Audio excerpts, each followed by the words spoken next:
José Martí era su autor de cabecera y tuvo el talento de incorporar su ideario al torrente sanguíneo de una revolución marxista. La esencia de su propio pensamiento podría estar en la certidumbre de que hacer trabajo de masas es fundamentalmente ocuparse de los individuos. Una cosa se sabe con seguridad: esté donde esté, como esté y con quien esté, está allí para ganar. Su actitud ante la derrota, aun en los actos mínimos de la vida cotidiana, parece obedecer a una lógica privada. Ni siquiera la admite y no tiene un minuto de sosiego mientras no logra invertir los términos y convertirla en victoria. Su visión de América Latina en el porvenir es la misma de Bolívar y Martí, una comunidad integral y autónoma capaz de mover el destino del mundo. Esto escribía Gabriel García Márquez, nada menos que de Fidel Castro, de quien nunca renegó, aunque muchos hoy finjan haberlo olvidado. Bienvenidos a Fort Apache.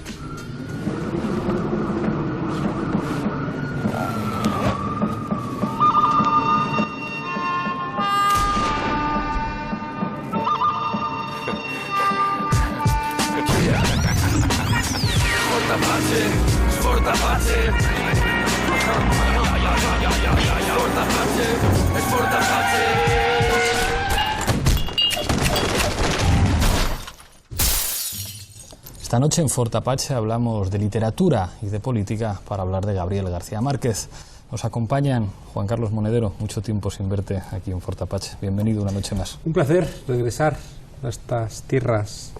A estas tierras apaches, ¿verdad? Nos acompaña también, se estrena en Fort Apache, Jorge Lago, ensayista, sociólogo, uno de los responsables de la editorial Lengua de Trapo. Bienvenido a Fort Apache. Muchas gracias por invitarme. Otra de las habituales que no podía faltar, Andrea Benítez Dumont. Hacía mucho tiempo también que no venía a Fort Apache. Gracias por estar aquí. Es verdad. Feliz encuentro. Gracias. Repite en Fort Apache José Manuel Querol, profesor de literatura en la Universidad Carlos III de Madrid. Muchísimas gracias por repetir en Fort Apache. Gracias por invitarme. Y cierra la mesa esta noche Manuel Guedán, doctor en literatura hispanoamericana. Muchísimas gracias por estar aquí. Bienvenido. Gracias por la invitación. Enseguida empezamos a dialogar, esta vez sobre Gabriel García Márquez, pero antes, en el punto de mira.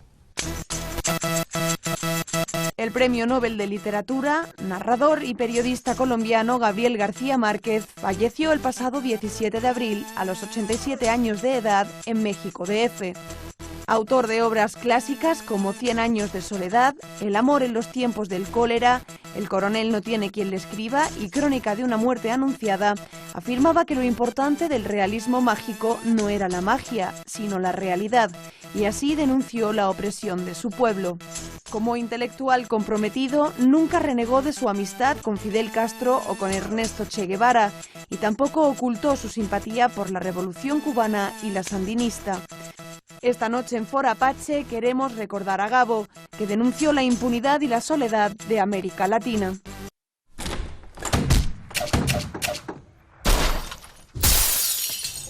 Empezamos como siempre en Fort Apache con regla del minuto. Misma pregunta para los 5 invitados. Os hago una pregunta que quizás sea muy íntima. ¿Qué páginas, qué textos, qué ensayos, qué novelas de García Márquez marcaron un antes y un después en vuestra vida? Empiezo contigo, Juan Carlos. Pues yo señalaría 4, ¿no? El laberinto de la soledad, la fiesta del chivo, la muerte de Artemio Cruz y Pedro Páramo. ¿Te ríes? Me río. Bueno, me río.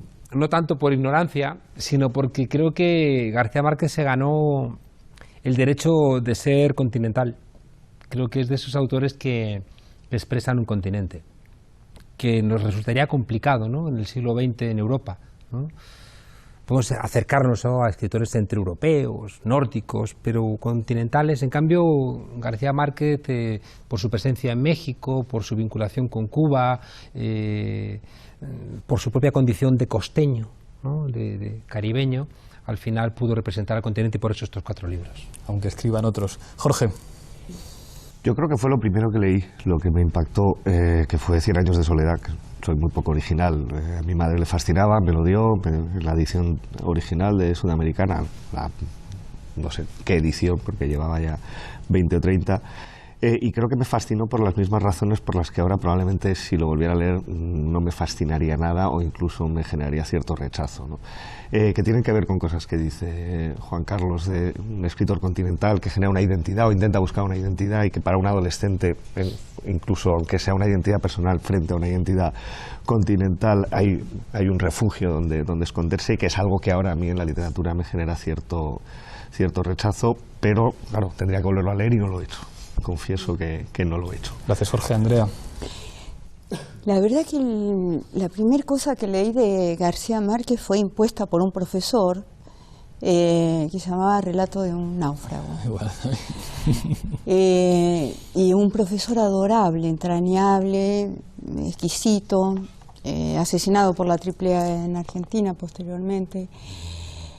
Y nos hizo hacer una tarea tremenda, que era comparar El viejo y el mar y Relato de un náufrago. Entonces había que quitar frase por frase, bueno, destriparlo totalmente, y la angustia que me provocaba el Relato de un náufrago era infinitamente mayor que El viejo y el mar. No sabía explicar por qué. Bueno, psicológicamente los argentinos siempre podemos encontrar alguna razón de ser. Y le comenté al profesor querido entonces, Silvio Frondizi, de que quizás era porque el náufrago era latinoamericano. Gracias, Andrea. Me dijo, la soledad es esa. José Manuel. Pues mi profesor era un bárbaro, nos mandó leer cuando teníamos 14 o 15 años, 100 años de soledad. Y quizá por el revuelo que se armó en el colegio, por unas madres que decían que aquello era escandaloso, estábamos en los 70, ¿no? Pues a mí me interesó más, quise saber qué era lo que había. Aunque la verdad es que la primera vez que tuve contacto con García Márquez fue sin leerlo. Mi padre tenía un ejemplar de La hojarasca. Yo no sabía quién era ese señor. Yo no sabía nada. Nunca me atreví a leerlo. Era de esos libros que tenía mi padre aparte, ¿no? Pero siempre me fascinó la portada aquella, ¿no? Y luego, bueno, quizás a mí el libro que más me puede interesar de García Márquez quizás es El coronel no tiene quien escriba, ¿no? Que es quizás lo menos de García Márquez, de todo, ¿no? Porque deja de lado ese realismo mágico, si es que existe, y es ya otra cosa. Gracias, José Manuel. Manuel, tu minuto. Pues decía García Márquez que El amor en los tiempos del cólera sería la novela por la que él iba a ser recordado, lo cual supongo que solo puede entenderse como una butad. Y en esa misma línea yo leí primero 100 años de soledad, con 15 años, yo creo, en mi primer viaje a Latinoamérica, también un poco con ese afán de comentar eso, de descubrir eso que comentaba y de descubrir una identidad. Pero luego, si tengo que elegir, cometería la misma butad que García Márquez y me quedo con El amor en los tiempos del cólera, porque por aquello de anteponer la historia sentimental personal de uno que lo leía a los 16, enamorado, hasta las trancas, antepondría entonces la historia sentimental a la historia de la literatura. Muchísimas gracias. La verdad es que está lleno de anécdotas. A mí también me obligaron a leer siendo muy niño Relato de un náufrago, pero con 100 años de soledad el primer encuentro es con una anécdota personal de mi padre. Pues debía tener mi padre 19, 20 años, militaba en el PCML y tenía una de estas citas clandestinas a las 8 de la mañana. Se puso a leer a García Márquez cuando se acostó y pasaron las horas, que estuvo toda la santa noche leyendo 100 años de soledad hasta que llegó a la cita. La anécdota es que cuando llegó la persona, que no se podían saludar además por los nombres reales, no los conocían y tal, pero le dijo, como tienes cara de cansado, y digo, llevo toda la noche leyendo 100 años de soledad, y el tipo le contestó, no aguanto a García Márquez.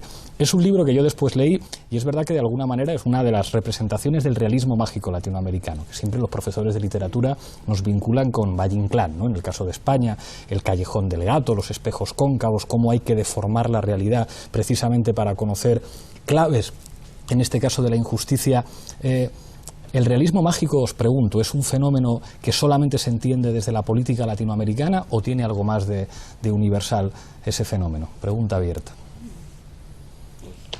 Yo creo que el expresionismo es parte, o el realismo mágico es parte del expresionismo como fórmula, y Valle Inclán no deja de ser un expresionista al que, como es español, no se le puede llamar expresionista y hay que decir otro tipo de cosas, pero no deja de ser ese mismo carácter, ¿no?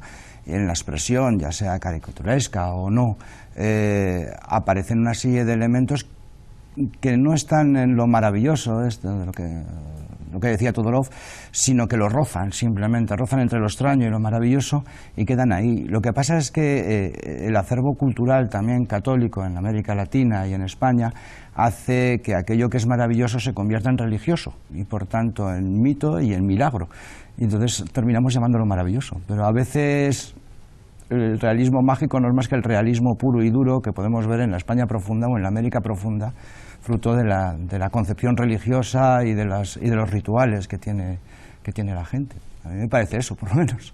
Yo creo que, bueno, sí, García Márquez no es un ET que apareció un día, sino que por el contrario era un tipo tremendamente de banda, ¿no? De banda de amigos, de pandas de amigos. Nosotros decimos banda, de pandas de amigos con Cortázar, Neruda, bueno, en su momento Vargas Llosa. En Barcelona. Sí, estaba con toda la crème de la crème a nivel de literatura y que estaban tremendamente vinculados a lo que ocurría socialmente, ¿no? Después pasaba, digamos, el filtro del alma de cada uno y sin duda alguna Cortázar es muy fácilmente identificable como argentino. Es verdad que aborda una temática humana, universal, también, pero con un clarísimo acento argentino, más que argentino, porteño. Yo no soy porteña, pero clarísimo. Y sin embargo, podemos igual identificarnos, todos los argentinos podemos identificarnos y amamos profundamente a García Márquez, a Cortázar, cómo no amarlo por otro lado.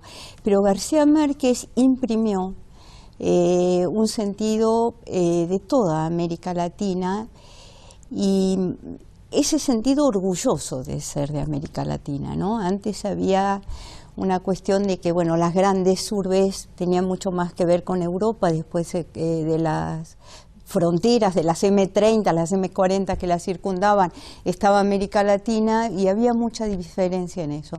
Y es a través de los libros de García Márquez, entre otros, fundamentalmente creo de García Márquez, donde se atraviesan y se rompen los muros y se establecen los puentes, ¿no? Sí. Yo creo que es quizá lo más interesante, o lo que a mí más me interesa ahora de García Márquez y sobre todo de 100 años de soledad, que luego hay muchas distancias con otras obras, ese intento de que Latinoamérica se cuente a sí misma. Sin la herencia imperialista española o estadounidense, y que sea un relato identitario que necesariamente tiene que atravesar el mito, tiene que atravesar el folclore, tiene que atravesar, como ya hizo Carpentier, en Haití, pues la magia, el vudú, o sea, tiene que instalarse no en una exterioridad que mira como es Latinoamérica, sino en la conciencia de los personajes, y los personajes necesariamente pues son religiosos, son místicos, son católicos, o esa hibridación luego en otros lugares de religiones, ¿no? Y ese intento de generar un relato que Latinoamérica se cuente a sí misma, yo creo que, bueno, como se había intentado en la gran novela norteamericana o en las novelas europeas francesas o alemanas, pues sí, probablemente García Márquez sea el primero en que lo consigue lograr y probablemente el último. Yo no conozco otra gran novela latinoamericana de esa potencia, ¿no?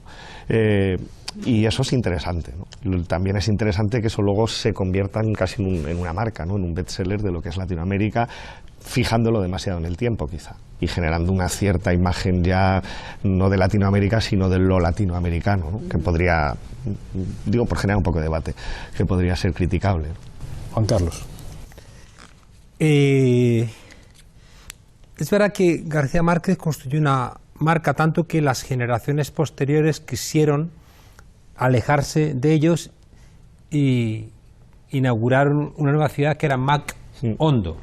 Sí, ¿no? De McDonald's. Sí. Es decir, que era como frente a esa referencia muy propia, que les sonaba de alguna manera rancia, dijeron, nosotros ya somos más universales y miramos también a Estados Unidos y quedaron en el Macondo.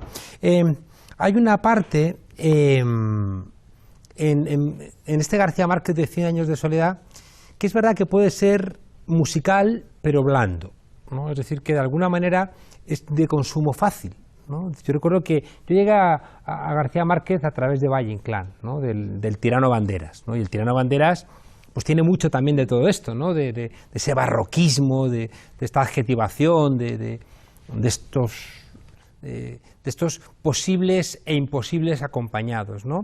Pero es verdad que Valle Inclán es duro, ¿no?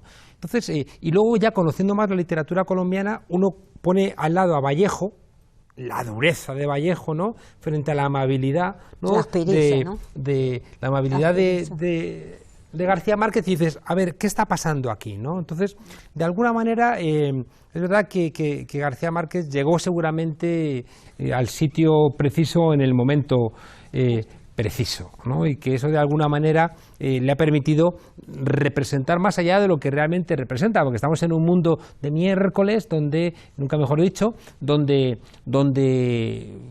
ningún literato puede ser importante si se interroga a los daños del continente, ¿no? Entonces, creo que al final hay con García Márquez algo que también ha pasado con Mandela, ¿no?, que al final lo de gluten lo convierten en un producto sencillito y donde hay otro García Márquez seguramente más interesante. Claro. Y te te diría encuentras a Bill Clinton, a Álvaro Uribe, a Santos, todos diciendo, oh, Claro. García Márquez es intocable. Entonces, García Marketing lo llamaba Fogwill.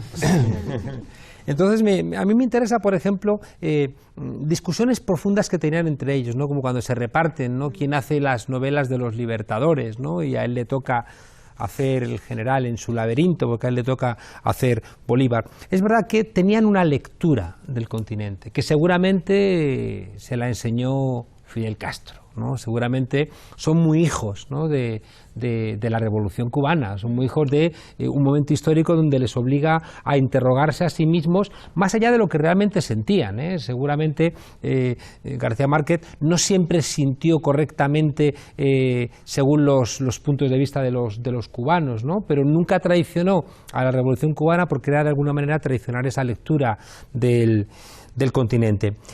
Seguramente cada generación hará su lectura de García Márquez, igual que cada generación hace su lectura de Marx, y seguramente lo que a nosotros a lo mejor nos interesó no va a ser lo que le interese a las generaciones posteriores.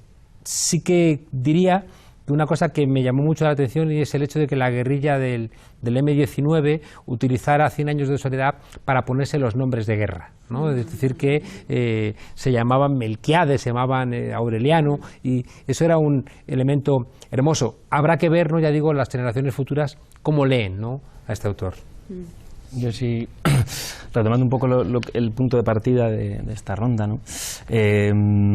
Evidentemente el realismo mágico no puede ser entendido únicamente en clave latinoamericana para empezar, porque en García Márquez sus novelas empiezan en Sófocles, son 100 años de soledad, desde luego es una tragedia. Está el puente que habéis mencionado con Valle, si bien es verdad que yo estoy muy de acuerdo contigo, el lenguaje de Valle es más duro y más violento, ya no violencia en tanto de lo que retrata, sino la violencia a la que te obliga a posicionarte, ese descentramiento y ese descoloque del adjetivo, de la sustantivación que hace Valle, ¿no? Sin embargo, o incluso tal vez por eso, habría que tener, no sé si cuidado o pensarnos qué bien le hace a García Márquez la etiqueta del realismo mágico, en tanto que luego es verdad que ha sido, en la línea del marketing que decías, una factoría de epígonos que vienen sin duda a desmerecer su trabajo, ¿no? Hay quien decía, creo que es Alberto Fuguet el que dice, Manuel Puig abre un mundo,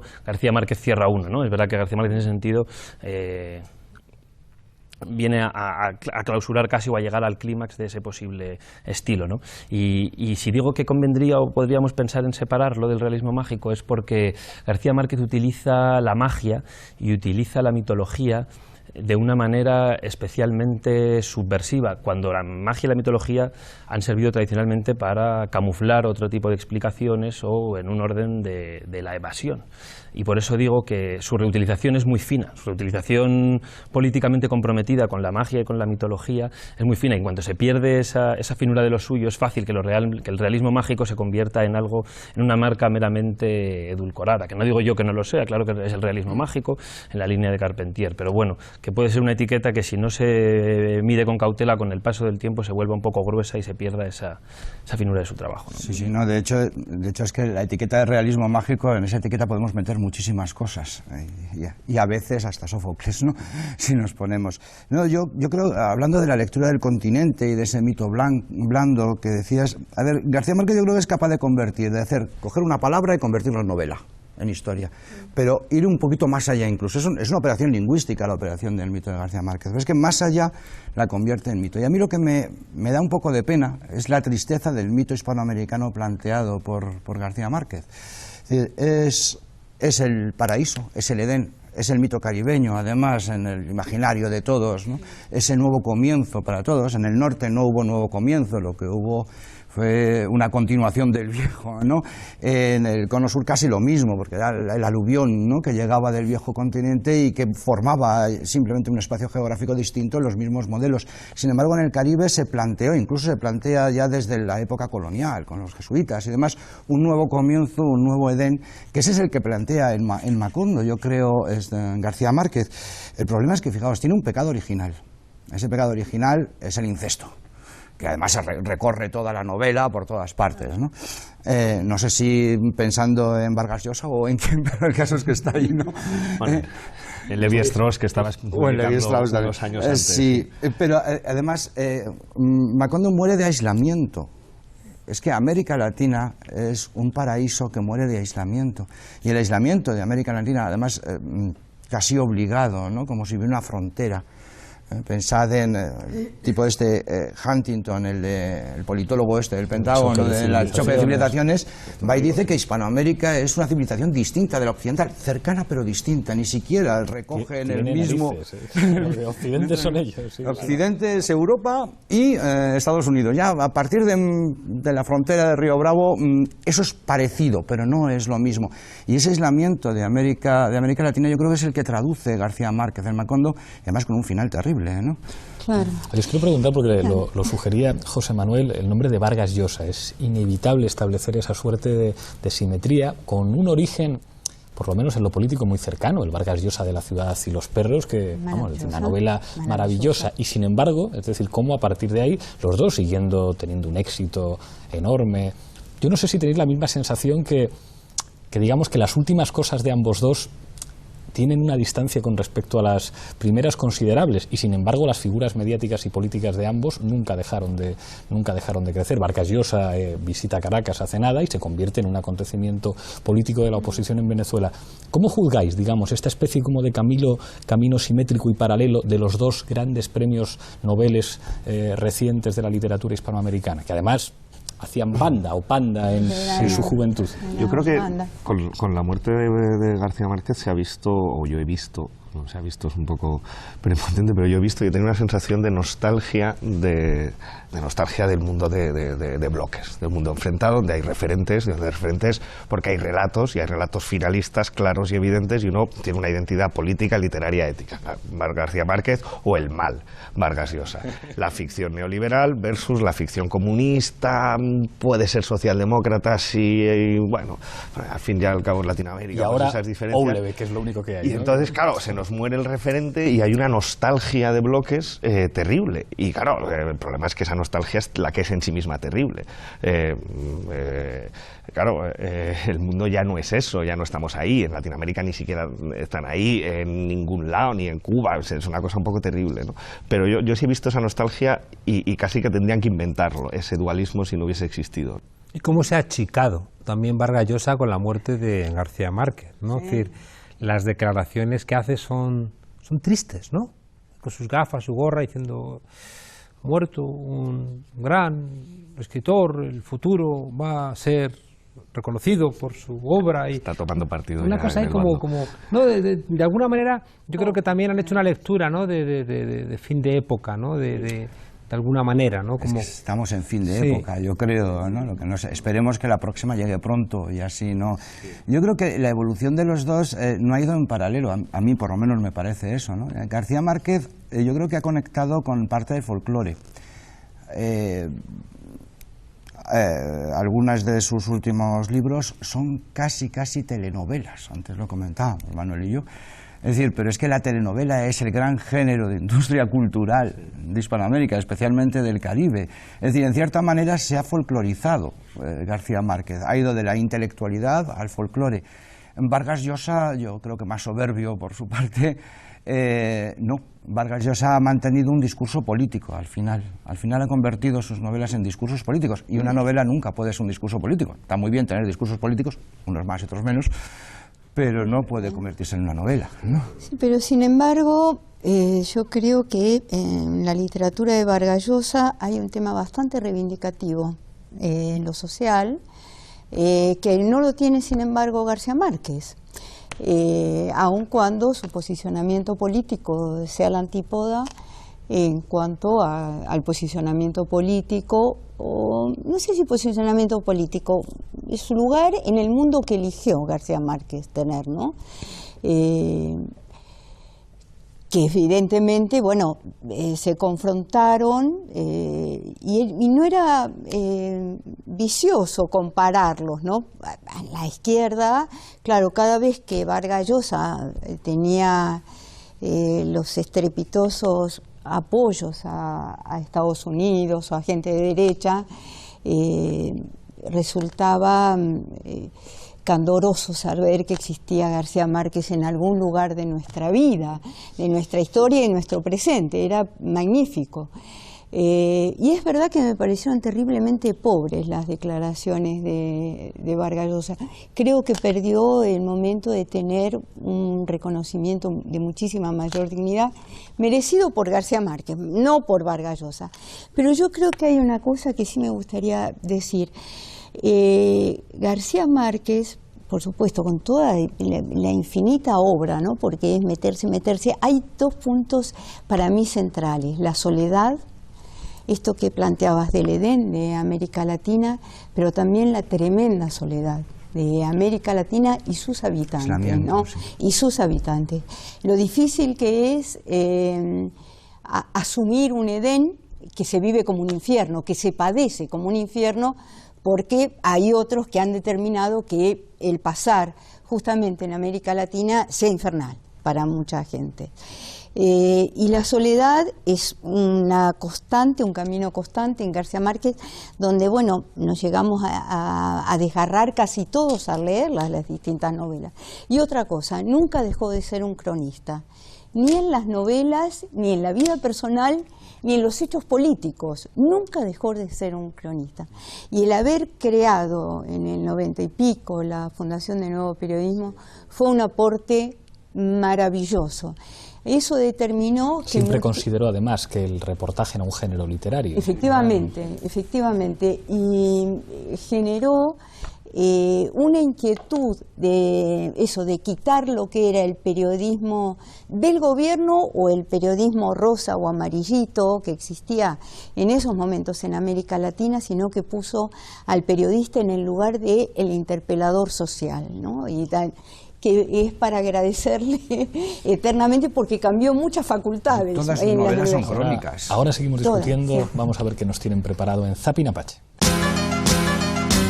Frente a la opresión, el saqueo y el abandono, nuestra respuesta es la vida. Ni los diluvios ni las pestes, ni las hambrunas ni los cataclismos, ni siquiera las guerras eternas a través de los siglos y los siglos han conseguido reducir la ventaja tenaz de la vida sobre la muerte. Yo, desde que nací, sabía que iba a ser escritor. Siempre escribí, nunca pensé que pudiera ser otra cosa. Jubilemos la ortografía, terror del ser humano desde la cuna. Realmente lo que consolidó esa amistad fueron los libros.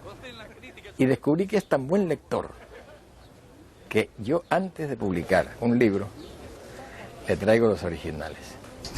Yo diría que yo llegué al periodismo porque yo consideraba que el asunto no era la literatura, el asunto era contar cosas. Y que dentro de esa concepción, el periodismo hay que considerarlo como un género literario, sobre todo el reportaje. Ese es un pleito que me traigo yo, porque los mismos periodistas se niegan a aceptar que el reportaje sea un género literario. Inclusive en el fondo de su alma lo ven con un cierto menosprecio. García Márquez dijo que no había escrito una línea que no sea sobre el poder.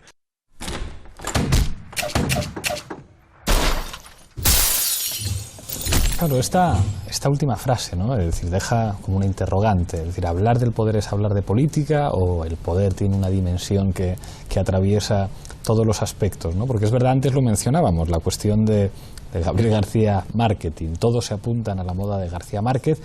Y esta excusa del poder, yo lo leí en la crónica de Cebrián en El País, no era una especie de decir, bueno, pues claro, era amigo de Fidel Castro porque le interesaba el poder. Entonces a cualquiera que le interese el poder le interesan las vidas, las biografías, las psicologías de personas del poder. ¿Qué quiere decir esto de que a García Márquez solo escribía sobre el poder o le interesaba tanto el poder? El poder o la historia. Es que la vinculación entre el poder y la historia también es grande. Yo no reconozco personajes en sus novelas en los que el poder se manifieste de manera íntima. Siempre aparece con un cargo político asociado a él. No sé si me equivoco, pero creo que es así. Y yo creo que más es como cronista, como tú decías que era, es sobre todo un historiador. Un historiador que al mismo tiempo... fantasioso, un historiador fantasioso. Sí, mágico, un historiador mágico, ¿no? Y en ese sentido es quizás lo que más le puede interesar. Por otra parte, la amistad de Fidel, también Clinton reconoció que era íntimo defensor, no sé si en la intimidad lo leía o incluso lo leía en público, ¿no? Sus novelas y le gustaba mucho, y no parece que sea sospechoso de comunista o de algo por el estilo, el señor Bill Clinton. De todo lo demás, sí. Conozco poco la historia americana. Yo ahí no estoy tan seguro de que sea la historia. Yo creo que sí que es el poder, y desde una lectura más periodística, en el buen y en el mal sentido de la palabra. Es decir, la sensación que yo tengo al leer muchas de las novelas es que las posiciones del poder ya están dadas siempre. No hay una lectura de cómo se configuran, cómo se establecen, no es una lectura de relación, está ya siempre dado, ¿no? Uno aquí, otro allí, son posiciones e identidades relativamente fijas, ¿no?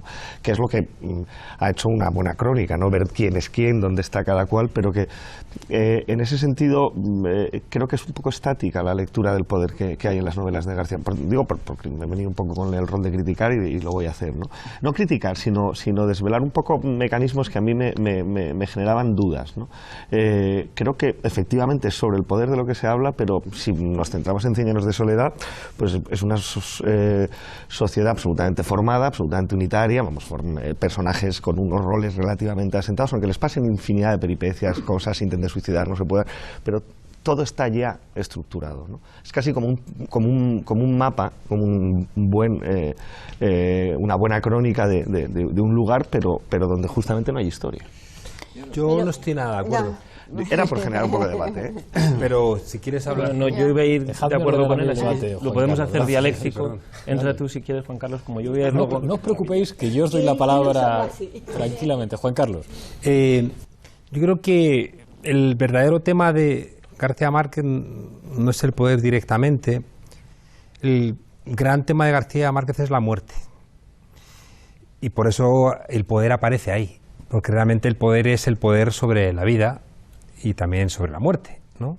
Y toda su discusión es sobre un continente en donde se muere mucho, sobre un país en donde se muere mucho, y donde la muerte es tan cotidiana que tiene que tomar otros contornos, ¿no? Entonces siempre como que opera una muerte que te acompaña, que te habla, que se te aparece en forma de espectros, que levita, que te mueres sin morirte, que te niegas a morir, pero luego una muerte que te mata constantemente de una manera muy brutal, ¿no? Entonces yo creo que siempre aparece esa doble pelea, que es también la que le lleva también a tener ese pensamiento tan político-institucional, es decir, que no deja de pensar en una Cuba que transforma cosas, no deja de pensar en hacer guiones de telenovelas para cambiar la conciencia de ese continente, ¿no? No duda en hacer periodismo como una forma también de llegar a más gente para realmente poder luchar contra ese tipo de muerte, ¿no? Entonces yo creo que el poder es un instrumento que busca una persona que, como buen latinoamericano, sobre todo costeño, está acostumbrado a que la muerte sea en exceso cotidiana. Bueno, claro, a la hora de hablar de política con García Márquez, ahí se acentúa un problema que surge siempre, que es en qué medida su figura pública y sus obras interactúan, ¿no?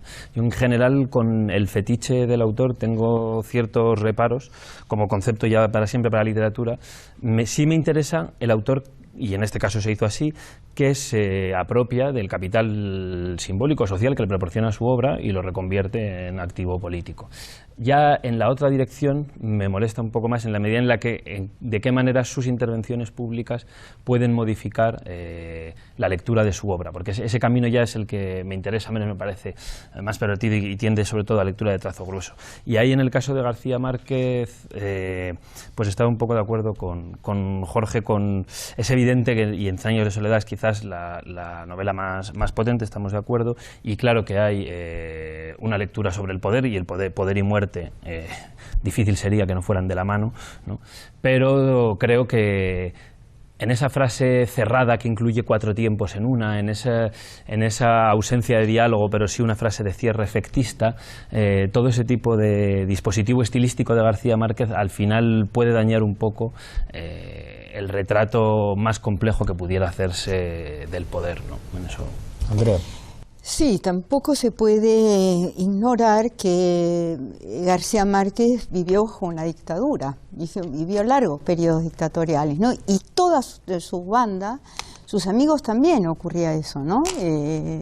Estaba Nicolás Guillén, Batista, bueno, varios que sufrían, el continente americano en sí, tenemos una larguísima y desgraciada historia de dictaduras y golpes militares que tanto daño han hecho y que a su vez han generado, entre otras, respuestas tan ricas como esta, ¿no? Como que exista una denuncia constante, permanente, subliminal, mágica, entreverada, determinante contra el poder, como lo ha hecho García Márquez. Yo creo que, bueno, al mismo tiempo tuvo la suerte de ser contemporáneo de un proceso revolucionario que muchos de nosotros lo vivimos ya heredándose, que es la Revolución Cubana. La Revolución Cubana, le guste a quien no le guste, cambió el signo de un continente en Latinoamérica y cambió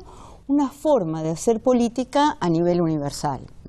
Así como en su momento la Revolución Rusa demostró que los pobres podían llegar a tomar el Palacio de Invierno y a planificar otras cosas que no sean los despilfarros de los zares, también se demostró que el pueblo, campesinos, estudiantes podían derrocar a militares. Eso en América Latina es una etiqueta determinante, y que García Márquez fue contemporáneo de todo eso, y bueno, no necesariamente fue el vocero de la Revolución Cubana, que no lo era, pero jamás renegó de su amistad, ni con Cuba ni con sus amigos cubanos. Quizás por eso mismo la fascinación por Fidel y por la Revolución Cubana, ¿no? Porque en cierta manera es aquello que había conseguido cambiar algo en América Latina. Yo, en parte estoy de acuerdo contigo, lo que pasa es que al final voy a intentar que también esté de acuerdo conmigo. A ver, la lectura estática del poder de García Márquez es cierto, pero es que la lectura, el poder se manifiesta de forma estática en Iberoamérica. Es decir, en ese sentido podemos recuperarle como cronista, porque no se ha movido gran cosa, excepto precisamente eso, en la Revolución Cubana, que por eso quizás a él le fascinaba, porque era el único lugar donde parecía que algo podía cambiar. Luego, después tuvo sus más y sus menos con la Revolución, pero en principio a él lo que le fascinó es eso, y yo creo que eso es lo que mantuvo. Por otra parte, hombre, la muerte es la soledad, es el aislamiento, pero la muerte en América, y está ya desde los textos incluso precolombinos, es también el pensamiento mítico. Es el elemento más importante del pensamiento mítico ya desde los aztecas, ¿no? Está en toda la narrativa mexicana, desde Juan Rulfo, por supuesto, ¿no?, a Elena Garro, el Felipe Ángeles y todos los demás. La muerte es el contexto en el que habita el Edén, el principio y el final, ¿no? Y en medio del principio y el final lo que tenemos en 100 años de soledad es el progreso, curiosamente. Es cuando empiezan a llegar cosas que traen los gitanos, ¿no? Y es un proceso que acaba mal, además, precisamente porque el pecado original es el aislamiento, es la soledad que tú decías en América Latina. O sea, que sí, que es verdad, que es estática la lectura del poder, pero es que en América se ha movido muy poco y probablemente se siga moviendo muy poco. Te compro el argumento, te lo compro.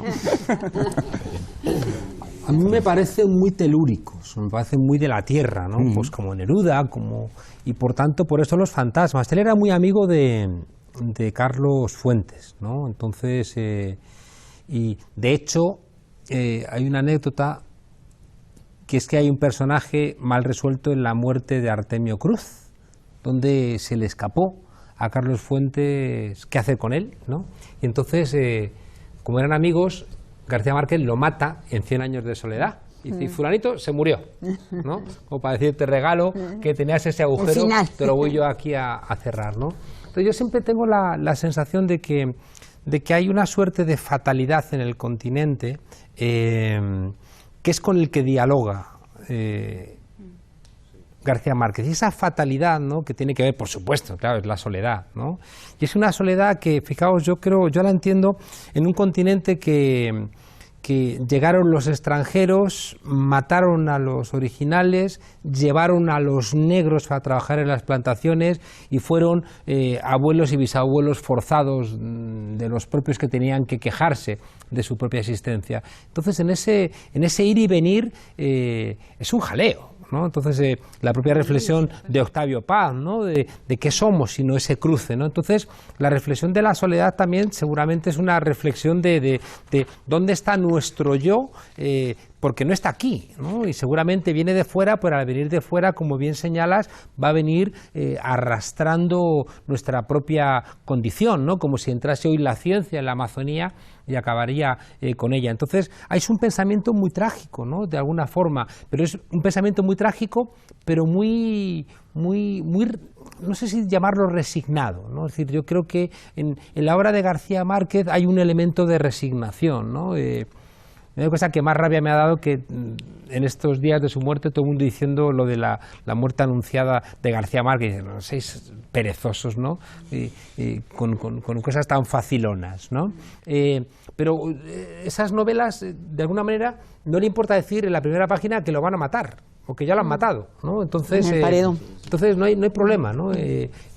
Porque hay una resignación, ya digo, que de alguna manera también quizás es lo que hace, como decía antes, blando, fácil a García Márquez, que le puede gustar a todo el mundo, ¿no? Mientras que hay autores que no le van a gustar a todo el mundo, que no pueden ser populares porque no te gustan las revistas del corazón y a él sí, ¿no? O sea que de alguna manera había ahí un punto, ¿no?, de acuerdo, de diálogo con esa condición del continente donde te quejabas, pero no quedaba muy claro dónde estaba tu apuesta por romperlo, salvo, como decía antes, en los guiones, en la generación de conciencia, en un tempo, ¿no?, lento, que es también el tempo de la literatura. Claro, pero seguramente ese es el elemento que le convierte en un personaje inapelable. Es decir, las anécdotas que se cuentan de los gobiernos de Colombia diciéndole a Ronald Reagan, usted no puede no darle un visado a García Márquez para entrar en Estados Unidos, usted no sabe quién es García Márquez aquí. Y seguramente eso tiene que ver pues con esa cierta capacidad populista en lo literario de convertirse en un referente indiscutido para cualquiera. Es dificilísimo desacreditar a García Márquez. Sí, yo no diría como Juan Carlos de resignación, sino de sufrimiento. En el conjunto, más allá de las idiosincrasias propias de las regiones, hay una marca profunda de sufrimiento en América Latina, hay una histórica marca profunda. Pero no lo llamaría resignación, no me alcanza, no me gusta el término, porque no lo siento así como latinoamericana, no lo siento así como en la historia de Latinoamérica, ¿no? Existió una Cuba, existieron montones de movimientos subversivos, rebeldes, hay una rebeldía constante y hay una mitología de los rebeldes, ¿no? Hay un endioseamiento a veces por los rebeldes. Yo creo que García Márquez, si bien tiene un lenguaje extensible donde uno se puede identificar fácilmente, aun cuando diría, qué maravilloso, cómo que escribiría esto y lo calificaría de tal manera, ¿no? No se me acordaba ahora lo del acordeón asmático, que tenía en los pulmones un acordeón asmático. Para nosotros los asmáticos fue un orgullo. Yo, por favor, un ataque de asma, no señor, tengo un acordeón asmático, cuidado. Pero cómo esa simbología podía pasar en un calificativo, en una metáfora, a sintetizar y a agradar mucho. Pero siempre hay un sufrimiento, no resignación. Fíjate que no estaría de acuerdo por lo siguiente. La Cándida Heréndida, sí, resignada. Aureliano, resignado. Los dictadores de la novela, resignados. El muerto de la crónica anunciada, resignado. Y fíjate, pensando en lo que tú decías, quizá el único no resignado es el que sigue luchando por su amor. Y quizá por eso el amor en los tiempos del cólera es muy faustiano. Y en memoria de mis putas tristes. Y en memoria de mis putas tristes. Es decir, que de alguna manera está diciendo como el bueno de Fausto, solo el amor, ¿no? Me va a redimir, ¿no? Y quizá por eso él no sea tan bután, ¿no? Lo de decir que en esas novelas no existe la resignación, mientras que en las otras yo siempre me llama la atención, ya digo, ver esa resignación que en otros lugares pues la veo menos, o en otros autores. Es que Fausto vende el alma al diablo por vivirlo todo. Y yo creo que García Márquez lo que él pretendía era redimir, pero uno a uno, a cada uno, convertirse un poco en una especie de demiurgo, un constructor de un universo en el que además uno a uno va redimiendo a sus personajes. Y de paso a toda América Latina. Por eso le gusta tanto a la gente, además de por el cotilleo clásico. O sea, yo tenía compañeras cuando leíamos que tenían un corcho donde iban colocando quién era hijo de quién, porque además si no, no te enteras, ¿no? Hay un momento en que como todos se llaman igual, hay un momento en que la desesperación es grande y tienes que hacerte un diagrama, ¿no? Y eso es una base de literatura popular, es la base que utiliza García Márquez de literatura popular y por eso gusta a mucha gente que a lo mejor Faulkner, pues que es precisamente de donde él viene, pues Faulkner no llega a ese tipo de gente, pero uno sí puede saber que fulanito se había liado con la prima del otro, que además era medio hermana, y entonces llega un momento en el que eso funciona. Hombre, y sigue funcionando. Claro. Es una fórmula ganadora. Estamos llegando al final, volvemos a la regla del minuto, un minuto de conclusiones para cada uno. Empiezo contigo, Manuel, minuto de conclusiones. Bueno, yo creo que me hace ilusión pensar que hemos asistido al nacimiento de una dupla de esas de Góngora Quevedo, Buster Keaton Chaplin, con Vargas Llosa García Márquez, que esto no deja de ser una estupidez que se dirá dentro de un tiempo, te toca elegir uno de los dos, ¿no? Y bueno, después del debate de hoy, en si podemos o no podemos elegir entre esos, yo no lo tengo claro, pero sí me quedo con el riesgo de que la lectura de García Márquez vinculada a ese realismo mágico acabe extendiéndose en la visión legitimada desde lo latinoamericano, de una visión exótica de América Latina, a la hora de hablar así de si es un continente resignado o valiente, o ese tipo de apelativos a un conglomerado que me parece que... O sea, García Márquez es un autor grande, casi gordo, en ese sentido, y conviene irlo fraccionando a pesar de ese estatismo, de esa lectura mítica que tiene. Gracias, Manuel. Jorge, un minuto. Me pasa un poco como a Manuel. Yo creo que es, pensando cuando venía para acá, no me fascina ahora releer a García Márquez, me fascinó entonces, pero probablemente sea de los autores de los que más sé. De manera que ha conseguido una hegemonía en el mundo literario y extraliterario impresionante. Es el autor, es la referencia, todos sabemos algo de él, de sus libros. Conseguir eso es algo que tiene una potencia política, literaria y de transformación enorme. Tengo dudas con respecto a cómo utilizó esa herramienta, dudas en relación al último que estábamos diciendo, hasta qué punto hacer un relato de la identidad no la fija e imposibilita, por tanto, abrirla y dirigirla a otros lugares en los que ya está. Es decir, esa resignación que yo llamaría más aceptación, una aceptación de sí, de tus miserias, de tu incapacidad, de tu pobreza, te impide trascenderla, romperla, transformarla, ¿no? Gracias, Jorge. Andrea, tu minuto. Sí, bueno, primero con hacer un paréntesis de que más allá de que hasta Gallardón se haya apuntado a las loas a García Márquez, no hace mucho decíamos en otro lado que García Márquez es nuestro. Y al decir nuestro, quiero decir de esta orilla, de la orilla izquierda. Les guste a quien no le guste, y a pesar de que vengan todos estos pregoneros del poder, de los medios de comunicación, acercándose al mito para rozarse con él. Bueno, más allá de que sí, que Juan Luis Cebrián estuvo en varias entrevistas con García Márquez y que García Márquez anduvo por todos lados. Pero bueno, yo creo que realmente fue un maestro innegable, un creador de lenguaje y un creador también de identidad. de haber puesto determinado tipo de elementos. Andrea, se acabó el minuto. José Manuel. Es verdad que a García Márquez hay que fragmentarlo, fraccionarlo y tratarlo por partes. Pero yo creo que no siendo el mejor escritor que haya dado el continente americano, ni mucho menos probablemente, sí es bueno, pero no el mejor, lo cierto es que sí ha sido capaz de crear un arquetipo. Esto es como lo de Cervantes y Quevedo. ¿Quién maneja mejor la lengua? Pues probablemente Quevedo, ¿no? Pero ¿a quién leen los japoneses? A Cervantes, ¿no? Que también es muy bueno. Pues el García Márquez ha conseguido crear un arquetipo y un mito, y Macondo es reconocible como marca, casi tanto como el McDonald's, ¿no? Y en ese sentido es en el que quizás puede servir incluso a América Latina como proyección, ¿no? Ahora, quedarnos en la muerte, en el aislamiento y en el fondo la resignación que antes hablábamos, no le va a servir tampoco de nada a América Latina, así que habrá que ir buscando otras nuevas voces, yo creo, ¿no? Juan Carlos. La segunda lectura que yo hice de 100 años de soledad la hice en Alemania, porque necesitaba alimentarme de mi idioma. Viendo la edición alemana, allí la expresión miércoles, ¿no?, que es mierda, como se dice repetidamente en el libro, la tradujeron como Mittwoch, ¿no?, como en inglés Wednesday, con lo cual no se entiende absolutamente nada. En un continente que al primer motor inmóvil le llaman Diosito, algo que estremecería a Habermas o también a San Agustín, es normal que se haga imposible, ¿no?, entender desde fuera lo que significa García Márquez. Yo escuché una vez en una discusión en Venezuela a unas señoras planteando cosas y una dijo: ay chica, tú es que ya hablas como Chávez, y la otra le contestó: no, es que Chávez hablaba como nosotros. Yo creo que García Márquez va a ser inmortal no por ser un buen escritor, que también lo es cierto, sino va a ser inmortal porque hablaba como nosotros los latinoamericanos. Gracias, Juan Carlos, muchísimas gracias a los cinco. Nos quedamos con eso, demiurgos a los que llaman diositos. Ya ven que en Fora Apache nos atrevemos con todo. Nos veremos la próxima semana, aquí. Hasta pronto.